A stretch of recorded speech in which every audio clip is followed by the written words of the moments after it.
Hello, wealthy family. How are you today? Thank you for coming and sharing some time with me on my channel. Welcome, new subscribers. Thank you all so much for connecting with me, growing with me, supporting with me. I love it. I love it. I love it, right? Be sure if you are new to this channel, say hi in the comments below, and be sure to share this content if you know someone that could resonate with it or benefit from it. So, today I want to talk about how you can overcome stereotypes. How can you overcome stereotypical thinking? So, I was raised as a Jehovah Witness, and the path that I'm on now, the journey that I'm on now at this point of my life is 100% different than what I was taught as a witness. Um, some people may feel like the knowledge that I deal with is considered occult, and that's fine. Some religious people may feel that I'm a heathen, and that's fine. Everyone's opinion is their opinion. Everyone has their own journey and their own path, and they have the right to feel the way they feel. That is fine. But we have to overcome the stereotypical thinking. Just because what I practice, what I know to be true in my world, if you feel that it's not something you resonate with, that's fine. There's no reason to disparage based on the stereotypes that you may have. So, what I found, because it was difficult for me to break free from that foundational teaching that I had as growing up as a Jehovah's Witness. It took time for me to dispel that. There were things that I was doing that I still, although I wasn't actively practicing the religion, I would do certain things and be like, oh, Jehovah doesn't like that. What are you doing? Jehovah's watching you. What are you doing? You know? And I was like, wait, why am I still allowing these thoughts to control me or govern me or have any type of say so in what it is that I do, right? If I'm not actively practicing, it's time for me to spell those thoughts that keep coming up. But what can I do, right? I would say certain things or do certain things, and automatically that programming, that foundational thought or feeling that has been instilled in me for, 2 decades pops back up. Like right now, if I was to say the root of all, the money is the root of all, what are you going to say? How do you fill in the gap?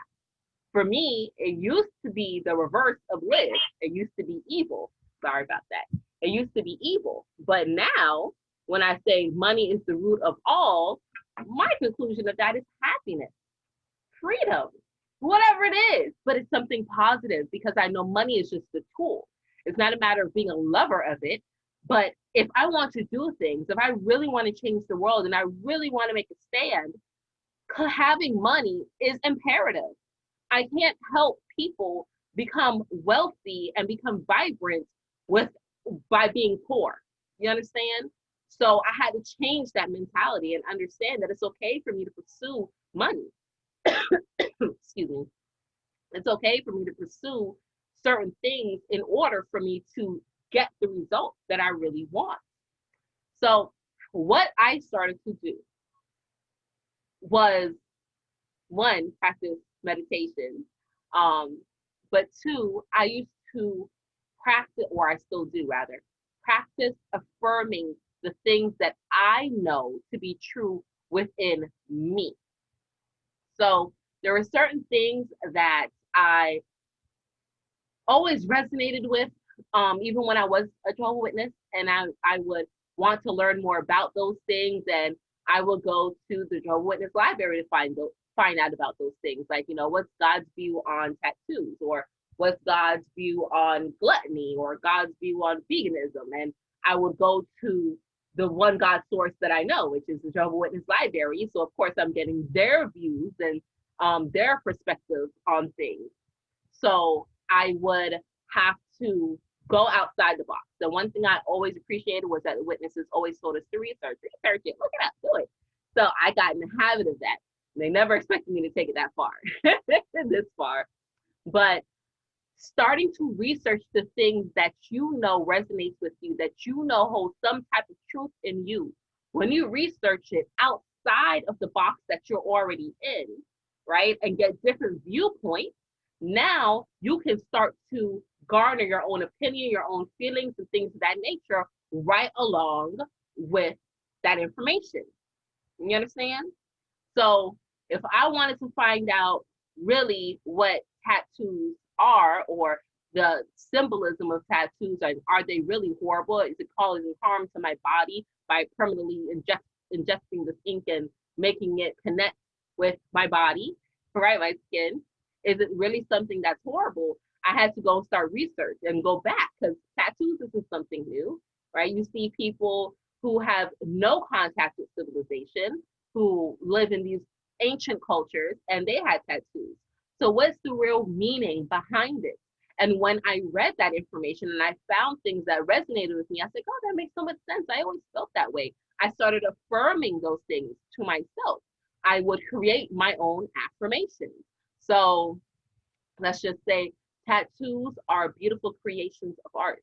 I can express myself through tattoos or anything of that nature. Affirm it in my mind to overwrite, to flush out that programming that I've had for so long and overwrite it, rewrite it with new programming, just like you would a computer system, right?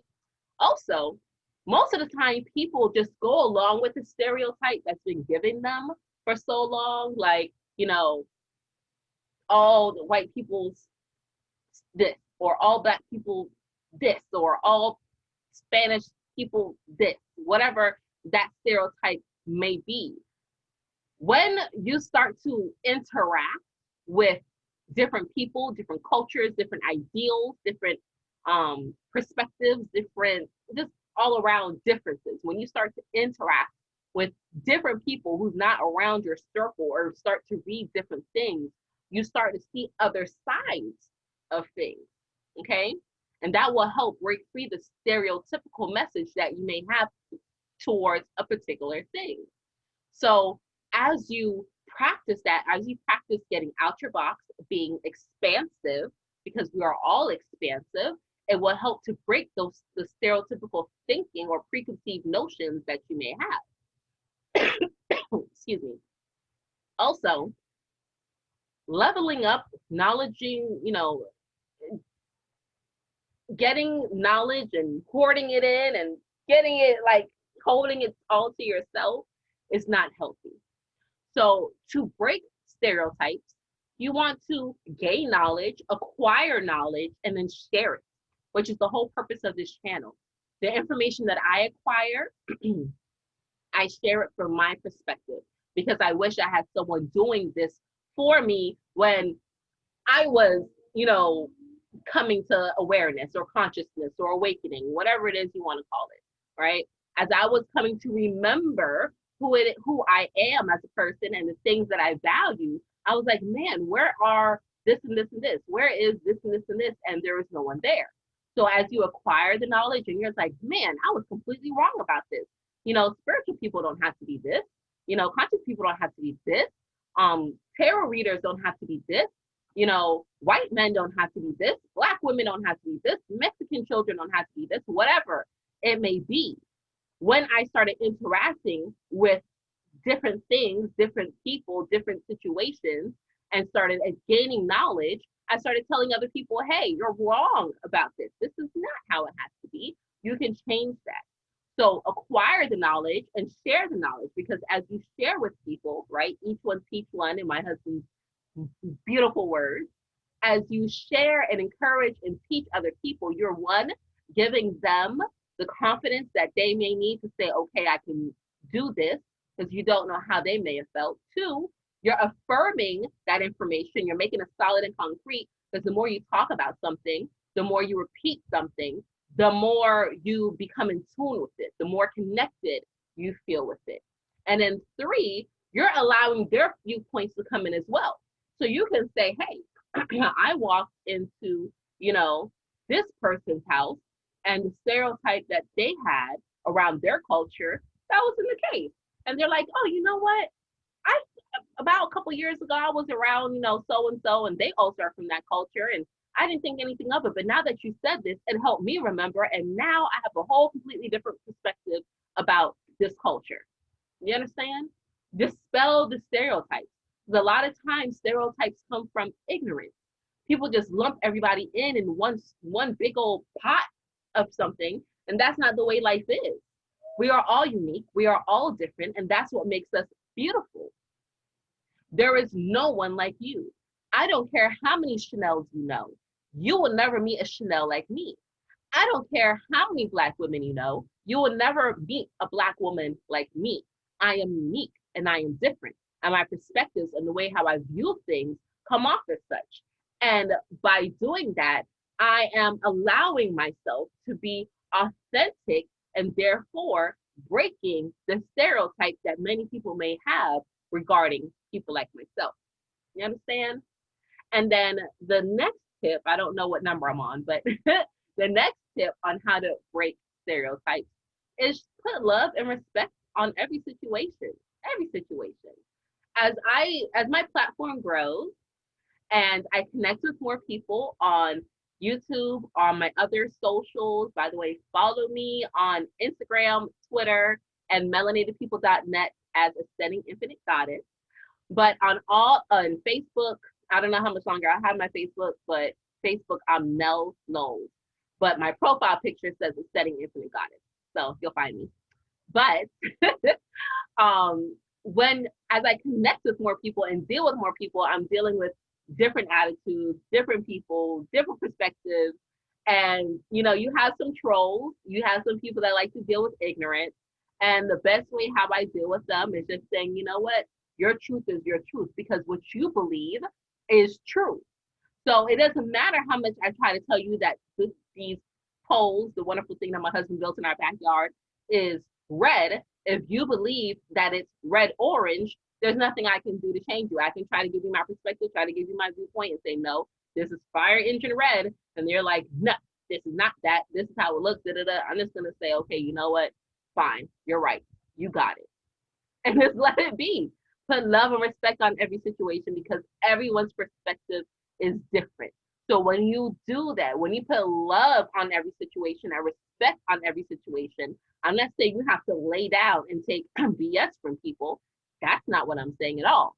But you do allow the stereotype to be broken by arguing, going back and forth with them, and then saying, you know what? Listen, you believe this. Again, you're sharing your knowledge. I believe this, or I know this. You take it how you want to take it, but I'm going to leave it be. Because guess what? Not everybody is going to be able to break free. Some people are going to have to hold on to the stereotype. And it may be hurtful because you're screaming inside and you just want to shake them and be like, come to realize what it is I'm realizing.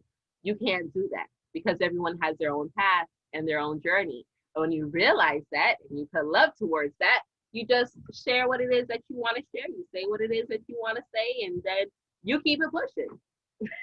You keep it pushing. Break free from the stereotype that you have to save everyone, because you do not have to save everyone. The only person that you need to save is yourself. Focus on yourself. And as you focus on yourself and you grow yourself and you elevate yourself, by default, anyone who's in your surrounding should rise to the occasion, because you should hold yourself to a higher standard and break free from the stereotype. Okay? Don't fall into the lux of I have to spare your feelings and I have to make sure you're okay and I can't be great because then it's going to make you feel insignificant. No, there's enough greatness out here for everyone. Everyone, everyone can be abundant if they just so choose. The natural elements of the universe is not about lack, it's about abundance. Okay? If you just let nature live, if we stop building things up and start putting concrete jungles in, you see the way how my trees look, that's how the world would look. Because nature is abundant. It just grows and grows and grows. And no matter how much we trim and how much we prune and how much we do, it just keeps growing and keep coming back. That's the natural state of things in everything. So there's enough amazingness for everyone. There's enough greatness for everyone. There's enough happiness for everyone. There's enough abundance for everyone. You just have to break free from the stereotype that there's not enough, because there always is. There is enough.